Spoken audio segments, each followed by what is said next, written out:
So if you see it from the official Google blog on the left-hand side, how many unique pages does the web really contain? We don't know. We don't have time to look at them all. That's a fact. And what we've been trying to do with the browser that Sir Tim Berners-Lee invented, as I mentioned earlier on, is to try and make it do things that it was never intended to do.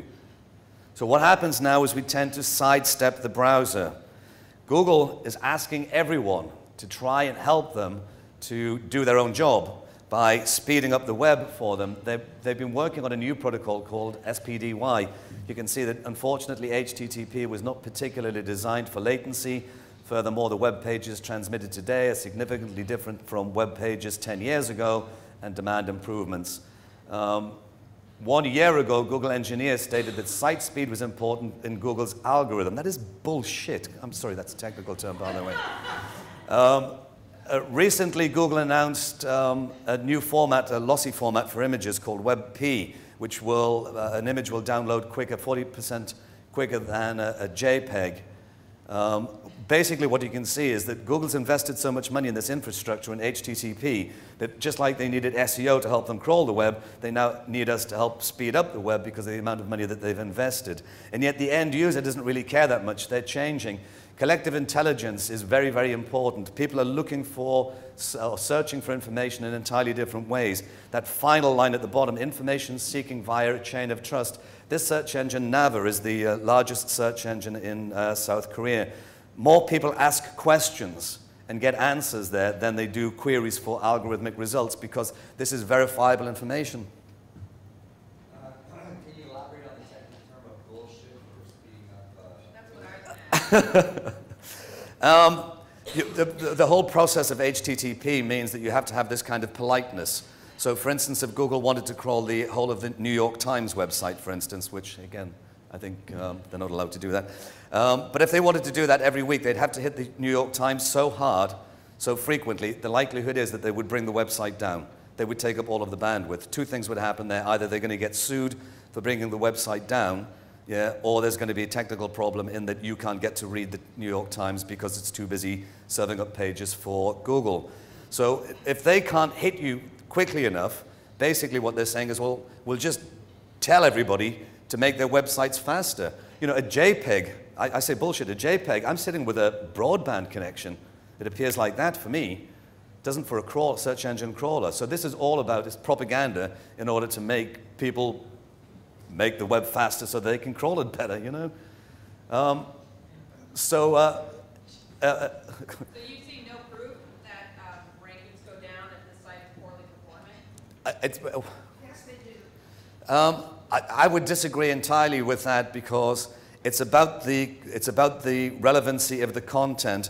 I can't imagine for 1 second an algorithm saying, I am going to put this result at the top because it downloaded quicker, even if the result below actually had more relevant information, because that's a bad end-user experience. And it's strange to ask people to speed up the web. I mean, if we had a 28K modem, I could understand them doing that. But when you've got a broadband connection, and I'm actually using my Blu-ray player now to pull in data from YouTube, pulling that content in and sitting watching that, I don't have any problem with broadband at all, bringing in information that's actually on the web as an archive. If I was crawling the web, it would be a different thing. So Chris Anderson wrote this recently. I don't know if you saw this. The web is dead. I wrote a similar kind of thing 2 years ago, but trying to explain it in a different way. But this is a very interesting thing. I'll just let you read that, guys. It's probably easier for you to read it.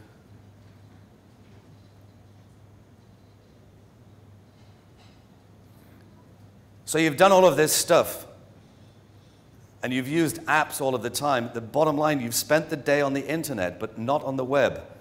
And that's the whole point. By pulling stuff from the internet, looking at the way that apps work now, we're sidestepping the browser. We're getting away from the problems with, you know, too much clutter. You know, in 0.8 of a second, you have 8 million results, those kind of things, which we don't need. We just want the information that we're looking for. So the protocol has to change, and the end user is certainly changing with that. The web is no longer a huge collection of web pages linked together. It's a network of people constantly connected to each other, communicating and sharing. And they're no longer stuck in front of monitors and keyboards and homes and offices. They're on the move. I wrote that back in 2008. Just watching the way that people now connect with each other and the devices they use. We use all kinds of devices to connect to each other and also to the internet.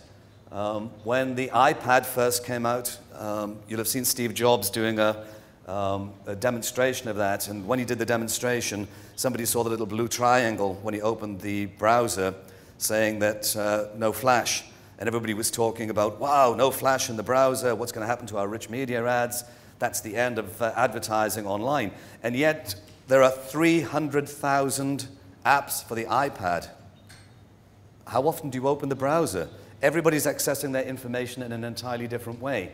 So these are the kind of devices that are connected together. Anybody spot the odd one out there?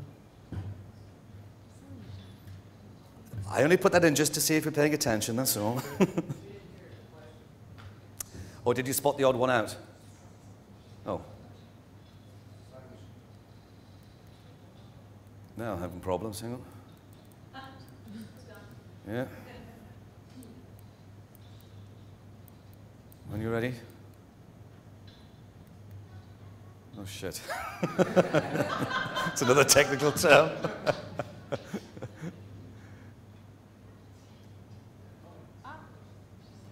Please stop. I wish you hadn't asked me that question. It's the one in the middle, guys. I just put the sewing machine in there just to make sure that everybody was paying attention. So, what is connected marketing really about? We've only got a few minutes to start and talk about why connected marketing is so important. It's not about pages on the World Wide Web anymore. It's the way that we come together in communities. It's more about the change in consumer behavior than it is about the technology available. As marketers, we will have to start and rethink. I'm kind of a classically trained, went to university to study marketing, and much of what I studied in conventional marketing for press, radio, and TV, I'm having to rethink a lot of what I was taught then because of the change in the end user. Decision makers, to begin with, no longer act independently of each other, but they're all the more connected to other consumers, to other channel members in communities, and often attached to brands as well. They become your advocate. And in turn, brands and companies are now vying for central positions inside consumer networks.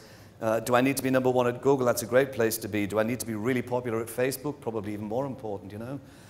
Consumers are also attracted to rapidly emerging third-party information providers.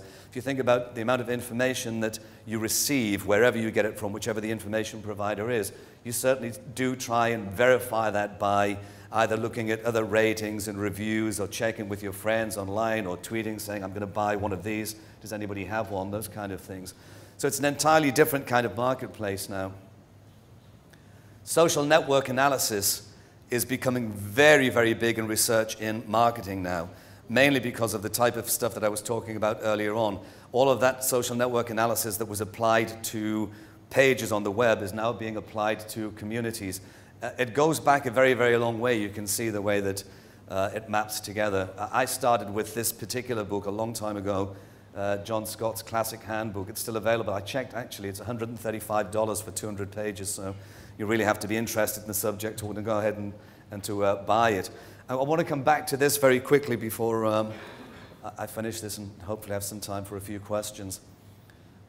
This type of approach that John Kleinberg had used, as suggested by Duncan Watts, is exactly the same kind of approach that even search engines are using now, but certainly Facebook and Twitter, mapping the social web in exactly the same kind of way. These communities being able to find the hubs and authorities that are people, these are the opinion leaders. By being able to use this type of technology, they can actually find out who's the most important guy talking about digital cameras at Facebook and target that guy as being their brand advocate. So I think from a marketing point of view, as we move on, connected marketing is certainly not just talking about the way that we use the technology, but about understanding these communities and the way that they work. And the more that we understand about these networks, the more that we will be able to do better marketing. It's a new and it's a complex concept. It does make us think differently. It's not because of the technology, it's because of the way that the end user works these days. We're trying to attract an entirely different kind of consumer. As such, search will change, or information retrieval will change, and so will the consumer. And that's about it, guys. I think we just have time for a few questions.